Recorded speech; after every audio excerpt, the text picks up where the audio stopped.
Vitamin C is one of the most common topics I get asked about. Everyone knows that vitamin C is important, but when it comes to how much we should take, there seems to be a lot of passionate disagreement.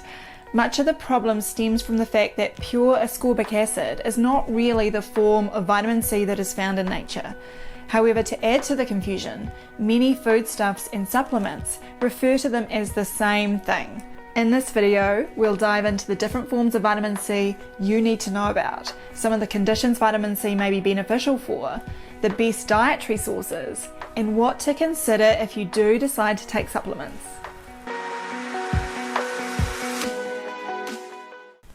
Why do we need vitamin C? Humans are one of the few mammals that can't produce ascorbic acid internally.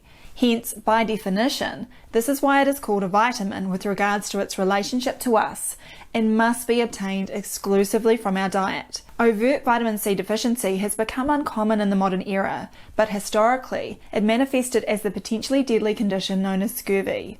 With widespread longer distance sea journeys from the 15th century onwards, scurvy was a known hazard for any sailor, and it has been estimated that it led to over 2 million deaths.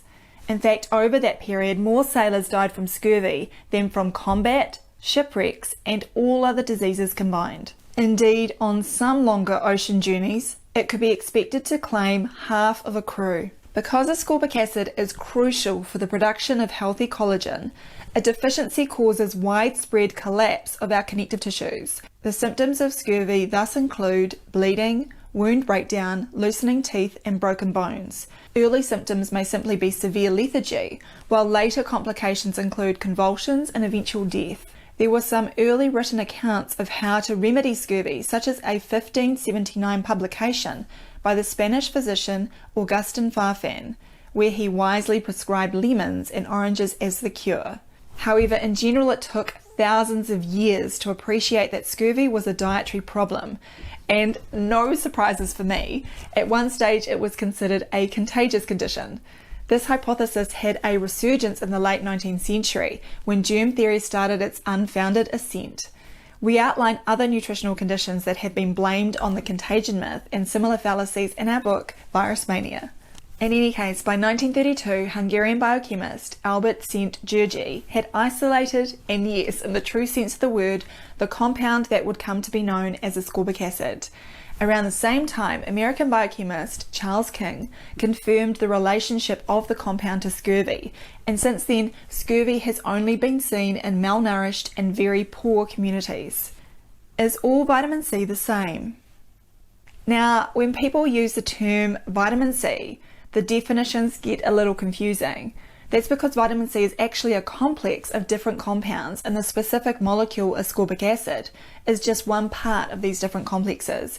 However, pure ascorbic acid can be made through an industrial process in factories. If this is done cleanly, it may not be a problem, but sometimes it is synthesized from genetically modified corn, which raises concerns about the ethics and safety of the final product.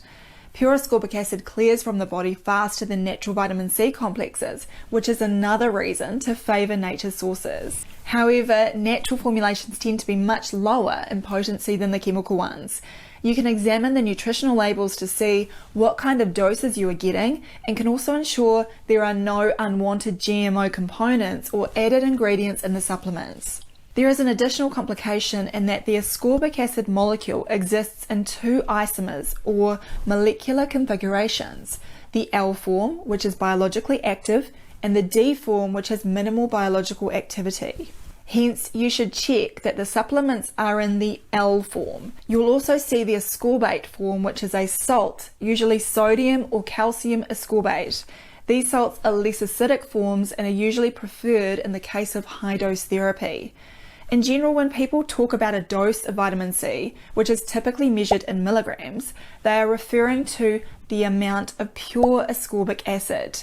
But taking large doses of pure ascorbic acid may not come with the wider benefits of natural vitamin C complexes from food, and the difference between the two approaches must be appreciated.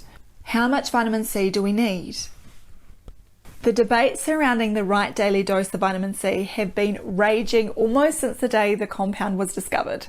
I think the confusion stems from the fact that often people are talking about different objectives. If we're talking about the bare minimum daily dose to prevent scurvy, then the amount is actually quite low. Vitamin C is water soluble and our bodies are unable to store much. In fact, it seems to be around 1500 milligrams, which can be run down fairly quickly. Some of the original studies are quite interesting and suggested that an amount as low as 10 milligrams daily is sufficient to prevent scurvy. My favourite study was a 1969 paper titled Experimental Scurvy in Man.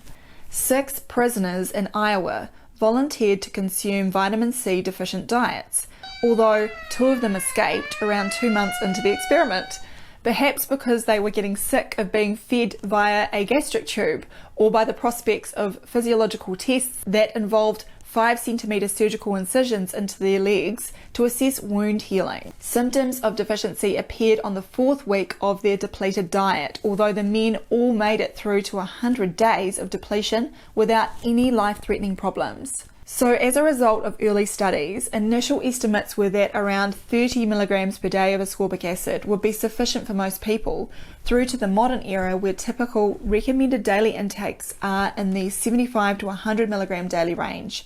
Now, for many advocates of vitamin C, these are tiny doses, and I think this is where the disagreement arises with regards to the goal of the dosage. Higher dose proponents are usually doing so on the basis of the proposed antioxidant effects of ascorbic acid, as well as its use during times of illness. They are not simply looking at the amount required to prevent scurvy. It is also based on the premise that because we are unable to synthesize ascorbic acid, we are best to have extra available at all times, as our bodies cannot compensate during times of high requirements. It is therefore difficult to advise a generic recommended amount or formulation, as it depends on your goal and current state of health. Pharmacokinetic studies show that peak blood vitamin C concentrations are reached 2 to 3 hours after ingestion. They also demonstrate that at a dose of 100 milligrams twice daily, the amount inside some cells is already saturated.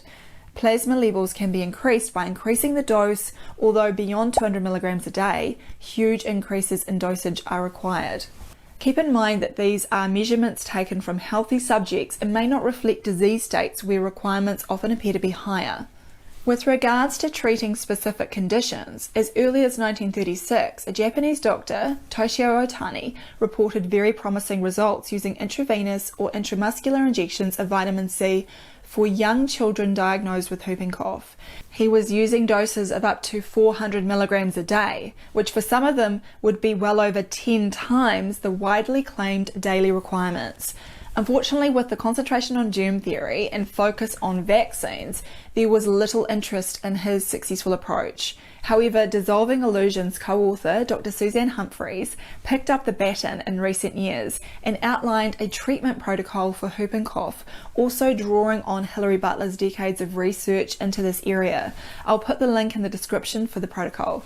The book Dissolving Illusions additionally outlines the historical use of vitamin C in the treatment of conditions such as diphtheria, polio and measles, but again, due to the medical establishment's focus on vaccines, the book discusses how this simple and safe remedy has been ignored and rarely utilised in mainstream medicine. For other conditions, including cancer, there is a lot of conflicting information, and the supplement studies seem to always involve pure ascorbic acid and low quality products as the supplemental form of vitamin C being taken. Going into all of these conditions is beyond the scope of this video. However, my gut feeling is that in some of these disease states, short courses of high dose oral or IV ascorbic acid could be a useful adjunctive therapy, considering its antioxidant properties and excellent safety profile.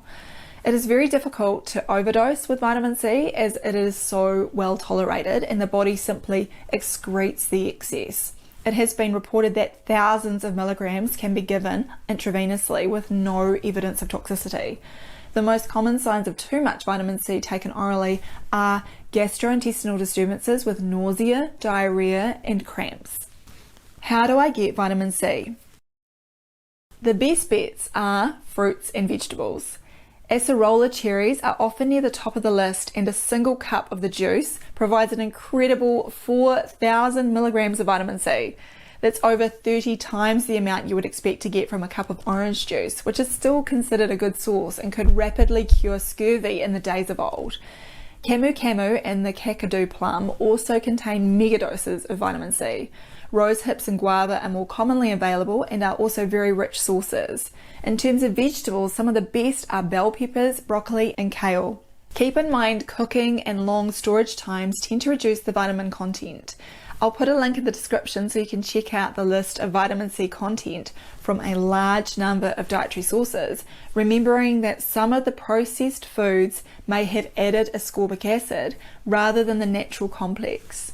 It was interesting to note that a complete package of KFC coleslaw only provides 16 milligrams of vitamin C, but this was far superior to a Domino's 14-inch extravaganza feast pizza that provided no vitamin C at all. It reminds me of a conversation I had with a friend in university who claimed that a diet consisting of fish and chips only would not lead to scurvy as long as you squeezed lemon juice over it. Well, it seems with such a diet, you would need almost a cup of lemon juice a day, and I've never seen anyone put that much on their fish and chips before. The main point is that takeaways can be very low in vitamin C. There are also plenty of supplemental forms of vitamin C available, but as discussed earlier, it needs to be known whether this is pure ascorbic acid or natural vitamin C complex that is being ingested. If high dose therapy is being contemplated, then pure ascorbic acid or ascorbate is going to be a more realistic option, and IV vitamin C is also in this form. Oral liposomal formulations are said to be better absorbed by the body, but keep in mind these are generally just more expensive versions of synthesized ascorbic acid. For me personally, I tend to ensure high daily intake of vitamin C through my diet with vegetables, oranges and orange juice. When it comes to orange juice, it is best to get minimally processed organic juice, as many commercial brands are pasteurized, which reduces the natural vitamin C, and then they are fortified with pure ascorbic acid. If I'm feeling cold-like symptoms or my body is in a healing crisis, then I will supplement with some extra vitamin C. Ideally, this is via natural supplements, but I'm fine taking it in the form of ascorbic acid. I think pure ascorbic acid is fine to take for short periods, although the natural forms would be advisable for long-term supplementation. In general, I wouldn't be taking pure ascorbic acid or ascorbate formulations for more than a week at a time. My own preference is to source the best foods. At the end of the day, the need to supplement comes down to your own personal circumstances. My own feeling is that nature has the best remedies, and during a typical week, it is advantageous to get natural vitamin C through the best diet you can obtain. Continue the conversation in the comments and let me know if there are other supplements you would like me to make a video about. To help sustain my channel in this time of censorship, please support my work on Subscribestar. Link is in the description.